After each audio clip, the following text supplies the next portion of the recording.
കാറിലൊക്കെ അപ്പോൾ നിങ്ങൾ എങ്ങനെയാണ് വിളിച്ചോണ്ട് പോകുന്നത്? മീഡിയാസ് വിളിച്ച് കയറ്റുന്നതാണ് എങ്ങനെയാണ്? അത് ഞാൻ തന്നെ യൂബർ വിളിച്ചതാണ് ചില സമയത്തൊക്കെ. പിന്നെ അത് വിളിച്ചെന്ന് നമുക്ക് ബൈക്ക് കംപ്ലൈന്റ് ആയ സമയത്തെ അങ്ങനെ യൂബർ വിളിച്ചു വരേണ്ട അവസ്ഥ വന്നു. ആറട്ടനുള്ള ദേഷ്യമൊക്കെ മാറിയാ? ദേഷ്യമൊന്നുമില്ലല്ലോ പുള്ളിക്ക്. ഈഗോ കൊണ്ട് നമുക്ക് ഇങ്ങോട്ടും ഈഗോ ഇല്ലാത്തതുകൊണ്ട് നമുക്ക് മാന്യമായിട്ട് പോകുന്നു. പക്ഷെ പുള്ളിക്ക് ഭയങ്കര ഫ്രസ്ട്രേഷൻ ഉണ്ട്.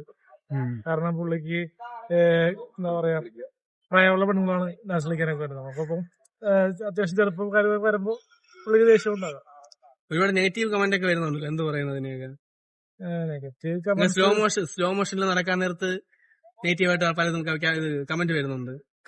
നമുക്ക് പണ്ട് മുതലേ ഇപ്പൊ നമ്മുടെ ബന്ധുക്കൾ വരെ നമ്മളെ കളിയാക്കിയിട്ടുണ്ട്. ഈ ഫീൽഡിലേക്ക് ഇറങ്ങിയപ്പോ തന്നെ ജൂനിയർ ആർട്ടിസ്റ്റായിട്ട് ഞാൻ 2013 ലാലേട്ടന്റെ പെരിച്ചായിലെ മഠത്തിലാണ് വന്നു തുടങ്ങിയത്. പിന്നെ അതില് കാണിച്ചു തുടങ്ങിയത് കാന്താരി എന്ന പടത്തിൽ ഓർമ്മ മഞ്ഞാലം.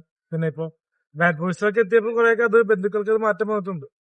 ആക്ടറിനെ ഉപയോഗിച്ച് പലർക്കും ഉണ്ട്. പക്ഷെ ചിലർക്ക് അത് നീ ആക്ടർ അല്ല, നീ കളിക്കുന്നത് തന്നെയാണ് സിനിമയിൽ കളിക്കുന്നതൊക്കെ പറയുന്നുണ്ട്. അതുകൊണ്ട് പറയാനുള്ള ഇനിയിപ്പോ നല്ല നല്ല ഫുൾ മൂവിയൊക്കെ വരുമ്പോൾ നന്നായിട്ട് പെർഫോം ചെയ്യാൻ പറ്റുമായിരിക്കും. ഇത് അത്യാവശ്യം ഒരു ചെറിയ ഗസ്റ്റ് അപ്പിയറൻസ് ആയിട്ടുള്ള ചില സിനിമയിൽ പോകുന്നുള്ളൂ.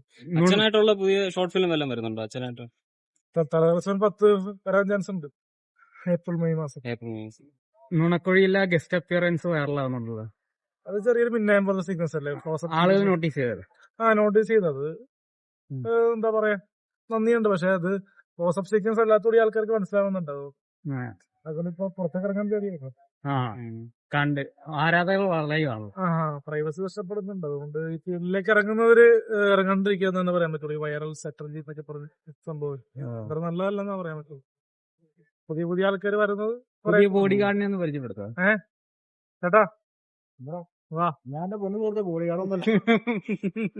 സാധാരണ ഇപ്പൊ ഒരുപാട് കമന്റ് വരുന്നുണ്ടല്ലോ, ഇപ്പം ബ്രോ ഇപ്പൊ നടക്കാൻ നേരത്ത് ഗർഭിണി അങ്ങനെയൊക്കെ പറഞ്ഞു. എന്ത് പറഞ്ഞു അവരോടൊക്കെ? അത് പറയണ ഇപ്പൊ എനിക്ക് വയറുള്ളതുകൊണ്ടായിരിക്കും അത്യാവശ്യം വരുന്നത്. കാരണം ഇപ്പോഴത്തെ അത്യാവശ്യം നടീനന്മാർക്ക് വരെ അത്യാവശ്യം വയറൊക്കെ ഉണ്ടാവും. അപ്പൊ അതൊക്കെ ഈ ഓരോരോ ഡ്രസ് ചെയ്യുമ്പോൾ അത് കുറെ കൂടിക്കൊണ്ടിരിക്കും. അത് വലിയ വലിയ സംവിധായകൻ വരെ വയറുണ്ട്. ജിമ്മിനൊക്കെ പോകാൻ പ്ലാൻ ചെയ്തിട്ടുണ്ട്? ജിമ്മിൽ പോകാൻ പ്ലാൻ ഉണ്ട്. വേറെ കുറേ ഒന്നും അറിയില്ല. എന്നാലും